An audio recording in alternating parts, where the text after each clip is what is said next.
Vince Gill, an icon in country music, put out one of the best songs ever, which made him the most award-winning country singer of all time. Even though he has won a lot of praise and awards, his personal life has been full of sadness and hard times. In a series of events, Vince Gill has told the truth about some sad news that has changed his life forever. What are the specifics that have crushed him? In this video, we'll show you the saddest times in his life. Let's dive in and learn about his long and successful career and how he joined the Eagles.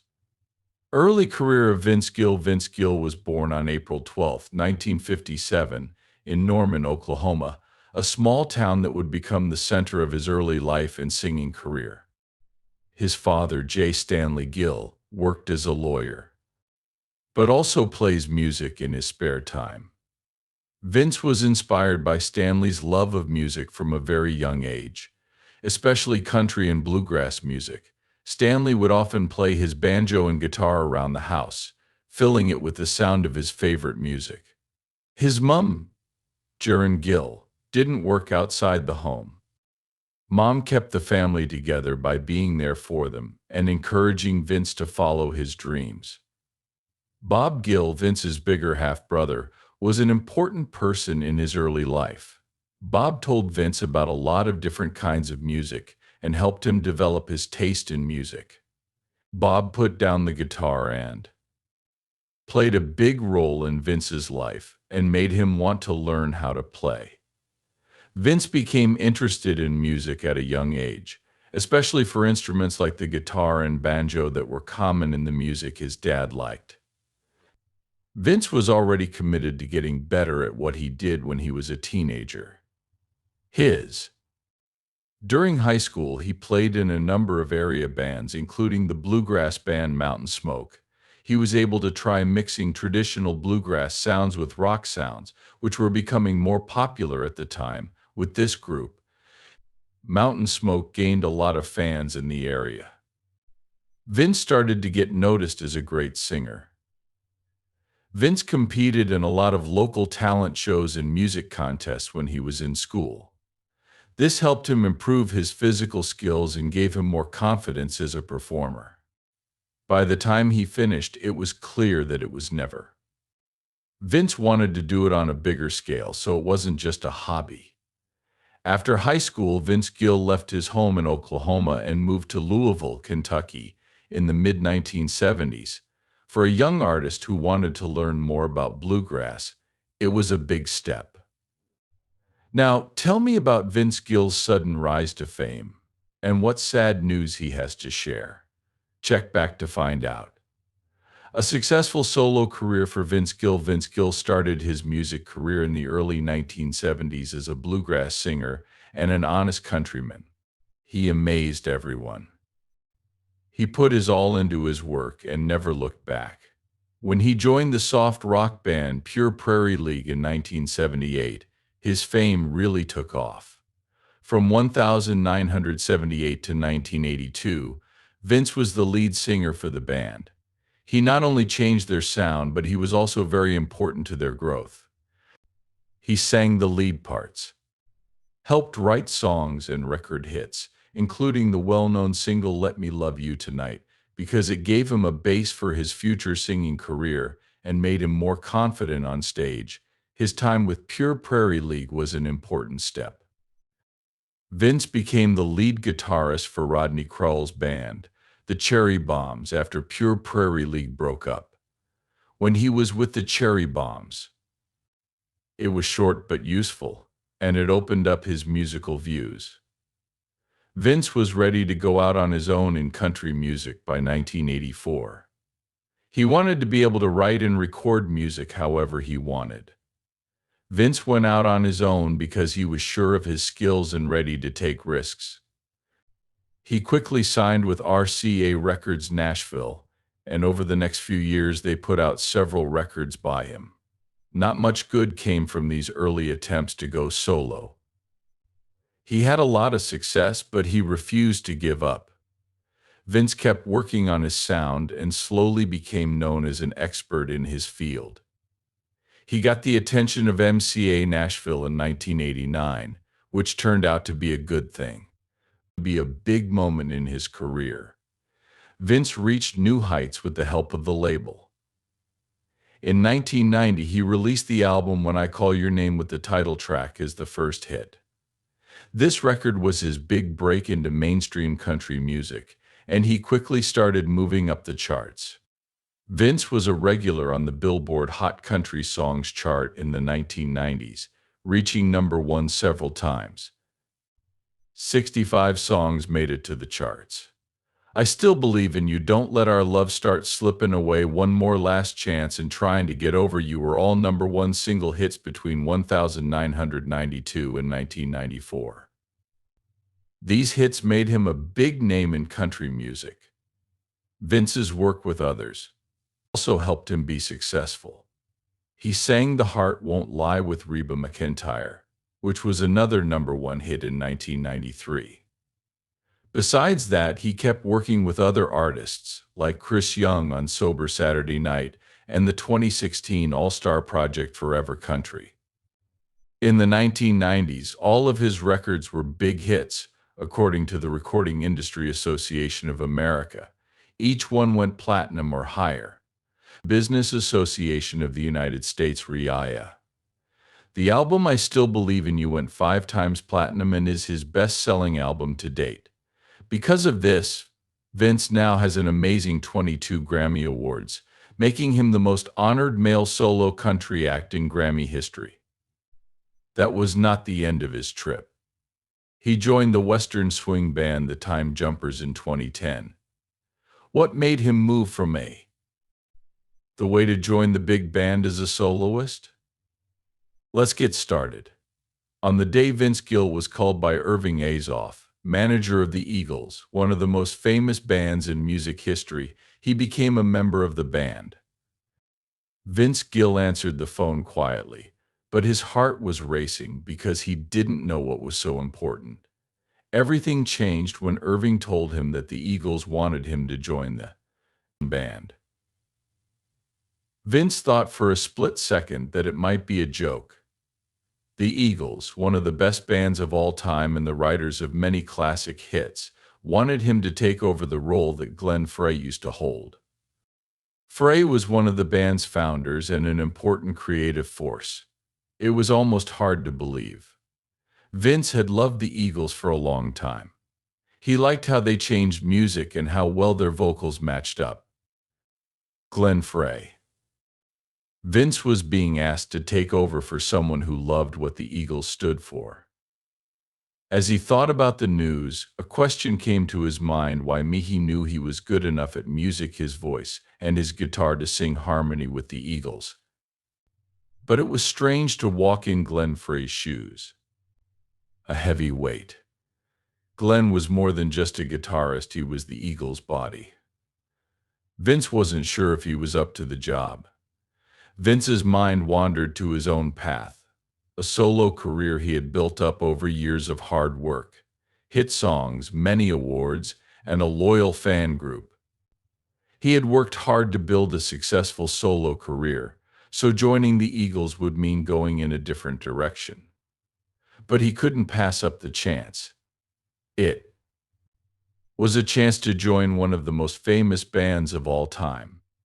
He had been a fan of their songs since he was a child. He was thrilled and nervous at the same time when he heard the offer. He felt honored, but worried about what it could mean for his future. He finally asked Irving the question that had been on his mind: why did they pick me? The answer Irving gave Vince caught him off guard. Don Henley, who helped start the Eagles and is their musical director, picked Vince for the part. Henley thought that when Vince was on stage, people would see a musician who really cared about the band's history and the music they had made together over the years. Henley saw the same fire and dedication in Vince that Glenn gave to the Eagles. Filling a spot wasn't the point. The goal was to keep the band and Glenn Frey's spirit alive. At that point, Vince realized that this wasn't just an invitation to join a band. It was a chance to start a new part of his life and carry on one of the best musical routes ever. What were some of the hard times and secret problems he had to deal with because he played for the Eagles? Check back to find out. Problems, criticism, and changes for the Eagles. It was a big deal to join the Eagles. A big change for Vince Gill. He had always had full creative control as a solo artist. He chose his songs and made all the big choices. He had to get used to a whole new job with its own needs and expectations when he joined the Eagles. The most difficult thing was making up for Glenn's absence. Frey, who helped start the band and is a big part of their sound and style. Glenn's speech and style were very important to the Eagles, and his death left a big hole. Vince knew that he couldn't really take Glenn's place, but he was determined to honor his memory and add his own voice. It was not an easy job. Fans who had been following Vince for a long time were doubtful that he could honor Glenn's memory. He felt that weight every time he learned a new song or went on stage. He knew that fans had high hopes for anyone who joined the Eagles because the band had a long past, among the largest. One change for Vince was getting used to being in a group again. After years of working alone, he had to learn how to work with others, share the stage, and stay true to the Eagles' sound. He had to find a way to stay true to himself while also honoring the band's history. Vince's very first concert with the Eagles was a very emotional event. This show wasn't like any other. What a moment full of history, honor, and memory that meant a lot to the band's die-hard fans. People in the room could feel how important the moment was, and Vince played every note with all his heart. Each band member had a unique attitude that affected how well the group worked together. Don Henley had a clear goal and was a strong leader. Joe Walsh brought a wild, unpredictable energy to the group. Timothy B. Schmidt was cool and polite, and he often found ways to solve problems when they came up. At first, Vince stepped back to watch and figure out how the band worked. He saw how carefully they went about making music, with each phrase and note carefully thought out. That the Eagles paid so much attention to detail made them famous, but it also made things harder. Vince had real moments off stage, connection with his new friends, full of laughs and stories that made him feel more at home. But he could also feel the band's dark past. Vince's voice sounded great with the rest of the band's. It gave the old songs a new energy while staying true to their original feel. His voice gave songs like Take It to the Limit and Tequila Sunrise a warm, soft country sound, making these well-known songs sound new and real. Many fans just couldn't get enough of Vince's music, which they had loved for years but felt was getting new life. He played guitar too. Turned into a feature of the band's shows. Fans had different emotions when they first heard that Vince Gill was going to join the Eagles. Some fans were excited for the band to start a new era with such a well-known singer, while others weren't sure who would fill Glenn Frey's shoes. For many, it almost seemed wrong to think that another artist could fill Glenn's role. This made people argue, and their reactions ranged from being excited to being unsure. A lot of Eagles fans loved Glenn and thought the team wouldn't be the same without him. They were afraid that bringing someone new in, even someone with Vince's skills, could change what the band is all about. On social media, people were talking a lot. Some fans were upset, while others supported Vince's part in the band. Vince took the criticism well and made it clear that he wasn't there to replace or copy Glenn. Instead, he focused on being himself and honoring the Eagles' past while also bringing his own skills to the team. What were the worst times for him, and how did he get through them? We'd soon find out. Internal disputes and resolution during Vince Gill's time with there was a turning point, when everything looked like it was going to fail. The band was working hard. They had been practicing for hours on end, going on tour nonstop, and dealing with the constant pressure that came with being a part of such a famous group. There were a lot of expectations and everyone was feeling the stress. 1. Things took a strange turn one day during practice. An argument over a famous Eagles song was the start of it. Vince came up with an idea for a new layout. He hoped it would give the piece new life while staying true to its heritage. But not everyone saw things the way he did. What began as a simple disagreement quickly turned into a fight with angry words and strong feelings. All he wanted was to make a real difference in the band he loved so much, but the people he wanted to help him were being frustrating and unwilling to work with him. Connect with. The fight hurt him and made him feel unsure. He started to wonder for the first time if he really fit with the Eagles. Vince couldn't stop thinking about what had happened that night as he slept in his hotel room by himself. He had put a lot of work into this job to honor the Eagles. He wanted to honor their history while also adding his own voice to their songs. He was about to give up when something out of the blue happened. Don Henley, who could tell Vince was tired from the day's events, reached out and suggested that they talk alone. Don took the time to understand the problems Vince was having when they were not in the practice room. Don told Vince that his work was important and emphasized that the Eagles were not only about keeping the past alive, but also about how artists change over time. Vince's whole life changed after this talk. He left feeling heard and appreciated, and more sure than ever that he belonged with the Eagles. He was ready to take on any tasks that lay ahead as a member of a legendary band. How much money does Vince Gill have? What other businesses does he run? The famous musician was involved in? We will let you know as soon as we find out. Vince Gill's net worth and other business. Vince Gill is an American country artist. He has a net worth of $30 million, which includes the wealth he shares with his wife, fellow country singer Amy Grant, whom he married in 2000. Because he is always happy and willing to help others, Gill is known as the nicest guy in Nashville. In an article for the Washington Post that was also published in the Palm Beach Post, journalist Richard Harrington called him perpetually affable, easily charmed, approachable, and lacking in ego. In addition to his music business, Vince Gill loves playing golf. The Vinny Pro Celebrity Golf Invitational is a charity event that he started in 1993 to raise money for kids' golf programs in Tennessee. He was given the Distinguished Service Award for his work in supporting this cause. In 2003, the Professional Golfers Association of America gave him an award. Gill has also done good things for other people. For example, after the terrible Oklahoma City bombing in 1995, he put together a show to raise money for the American Red Cross. He is known to have helped more than 60 causes, such as All For the Hall, a show held every year to raise money for the Country Music Hall of Fame. Gill also owns a recording studio in Nashville, Tennessee, where Vince and Amy live.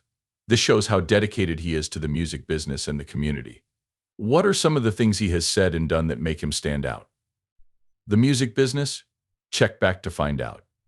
Criticisms and controversies in the industry from legendary singer Vince Gill. In a heartfelt talk about country music, Gill said he was unhappy with the direction the genre has taken. In his own words, country music it has lost its elegant look.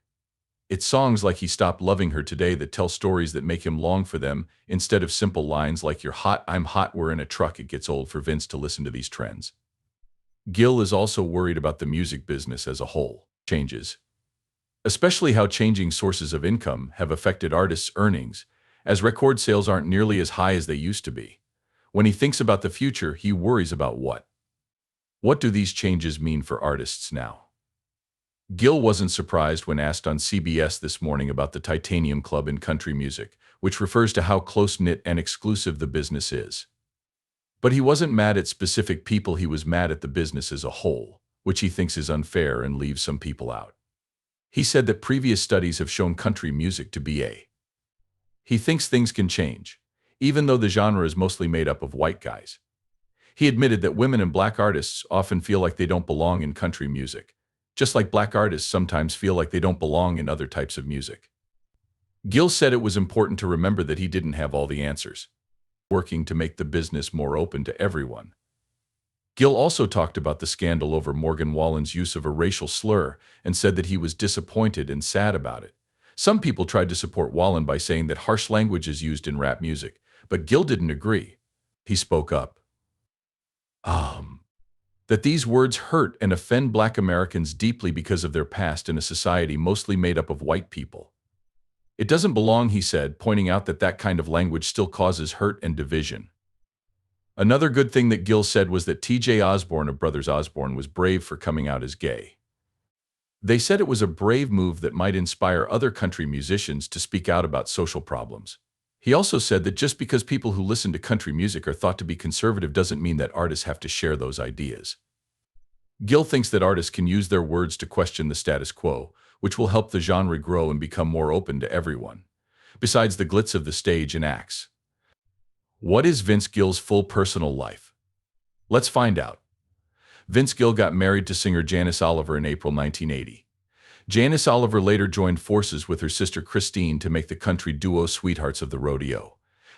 Vince wrote a number of songs about his relationship with Janice while they were married, such as Everybody's Sweetheart and The Radio. However, by 1997, the couple had split up. The couple chose to get a divorce because they couldn't get along anymore. After 17 years of marriage, they split up, and Janice got custody of their daughter, Jennifer "Jenny" Gill. Jenny sang on her dad's albums, including Let There Be Peace on Earth, following in her parents' musical path. Some critics, like Steve Huey from AllMusic, said that Vince's album The Key showed how he felt about the split. In 1999, Vince began dating singer Amy Grant, who had just split up with Gary Chapman. Vince married Amy on March 10, 2000, while he was working on his album Let's Make Sure We Kiss Goodbye. Tom Jurek, an author for AllMusic, said that some songs on the new friendship between Vince and Amy may have had an effect on the album. They had a daughter named Karina Gill soon after getting married. In 2023, she started her own music business and put out music online. Fans may remember a scary event that happened with Amy on July 27, 2022, when she got hurt when she was riding her bike with a friend. According to the news, Amy and her friend were riding their bikes near Harpeth Hills Golf Course in South Nashville around 3 p.m. when she fell off. She was quickly taken to Vanderbilt University Medical Center by emergency services. Amy was lucky that she was wearing a helmet, which probably kept her from getting hurt more seriously. Even though she got cuts and scrapes, her condition stayed stable. Amy used Instagram to thank her fans for their support after the accident and let them know how she was doing with her healing. She said she would need more time to heal, which meant that a few tour dates had to be moved to other places, like Knoxville. Chattanooga, Johnson City, and Wilmington were pushed back to April and June 2023. During his residency show at the Ryman Auditorium on August 4, 2022, Vince told the crowd more about Amy's accident. He told her how happy he was that she was wearing a helmet and said that after the fall, she was knocked out for a short time, about 10 to 15 minutes. Vince reassured the crowd, "My bride Amy is doing fine," stressing how thankful he was for her health. How many other terrible things has Vince been through lately? We're about to find out. Vince Gill's money problems, an online scam. In a recent interview, Vince Gill said that he has had a lot of money problems. In the stock market, people have lost more than $5 million. In 2021, he made his first purchase, which was $500,000 in Bluesky Tech. This was a big mistake. 22. Gill put $70,000 into green energy solutions but lost $400,000 because of problems in the supply chain and rules that made it hard to do business. Along with that, he tried his hand at cryptocurrency by investing $600,000 in crypto trade, but lost all of it. $300,000 when the market was going down. Gill lost a huge amount of money when he put $1 million into Cineworld Entertainment in late 2021 and lost a shocking $900,000. Finally, at the beginning of 2023, he put $80,000 into Home Good Depot. He lost $70,000 when the company had trouble and eventually went out of business. In a different case, an older Vince Gill fan was the target of a clever online scam. Daughter of the woman who was scammed, Jackie, told her story on Scammer Stories. During Christmas dinner, she saw her mother, who lived alone, acting strangely, which made her want to find out more. Jackie found a Google chat discussion on her mom's phone with someone who said they were Vince Gill. She thought the con artist might have found her mother on social media, since her mother often posted on the singer's posts. Jackie said that she and other family members tried to stop her mother from sending more money, but it was clear that her mother had been 100% brainwashed into thinking she was in a real relationship, getting in touch with the real Vince Gill. At that point, her mother had already emptied 3 bank accounts and even asked a friend to give her more money to help the con artist. Jackie said that the con artist told a sad story about Gill's marriage problems, which made her mother believe the scam even more, even though the cops and groups for older people were trying to help her. Mother realized what was really going on, but their efforts didn't help. Jackie finally asked Gill's public relations team for help, but they didn't answer. Jackie now handles her mother's money and keeps a close eye on what she spends so that her mother doesn't fall deeper into the scam. Now, what is the terrible news that Vince Gill has been crushed by? Let's find out. Heart. Vince Gill couldn't go to the 2018 CMA Awards because he had to stay in the hospital for a short time because of a kidney stone. The Boot said that Gill was going to be a part of a tribute to bluegrass great and new country music Hall of Fame inductee Ricky Skaggs that would include a lot of famous people. Keith Urban, who later won Entertainer of the Year from the Country Music Association, filled in for Skaggs. Play the classic song Highway 40 Blues with Urban on guitar. Backstage, Skaggs said that Urban wasn't originally supposed to be there with him.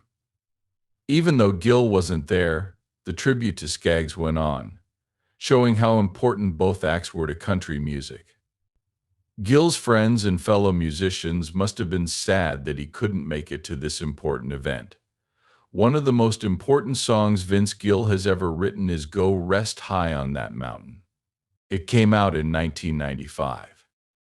The song's deeply moving message, which came from a place of deep personal sadness, has touched many fans. Vince began writing the song in 1989, not long after Keith Whitley, another country singer, died. But he didn't finish it until 1993, when his older half-brother Bob Cohen died. When 48-year-old Bob died of a heart attack, it hurt the family again because they had been dealing with his death for years. The first musician Vince worked with was Bob Cohen. The two brothers became close because they both loved playing the guitar. They even played Long Tall Texan by the Beach Boys on a neighborhood radio station when Vince was only 8 years old. But things went horribly wrong when Bob, who was 22 at the time, was in a terrible car accident. He crashed into a truck after drinking a lot that night. Going 120 miles per hour in a 120 mph truck, Bob's head was badly hurt, and he was in a coma for months. He lived through it even though the odds were against him, but he would always have memory loss and brain damage. Bob had a hard time putting his life back together after the accident. In 2022, Vince told Dan Rather that Bob would often go missing for long periods of time and then be found at homeless shelters. In his last years, Bob went back to live with their mother, who took care of him and spent his last days with her. Vince had nice things to say about his brother. That's pretty cool. Vince's charitable work was also influenced by Bob's life and difficulties. Vince played at a benefit show in Mobile, Alabama in 2013 to raise money for the Mobile Rescue Mission. The concert raised $200,000 to help homeless people. He said that he often thinks of his brother when he sees someone who needs help. Vince said, "That's where I get my drive for this." He added that he sees Bob's face in the people who are asking for help. Through Vince's singing and his desire to help others, Bob Cohen's memory lives on. Go Rest High on That Mountain is a song honor for more than just Keith Whitley and Bob Cohen, but also to everyone else who died too soon. What do you think about Vince Gill's problems and the sad news? Leave your ideas below. We're glad you watched this video and hope you thought it was interesting. Don't forget to save and like the video. You can watch the next movie on your screen to catch up on your favorite celebrity news. I'll see you there.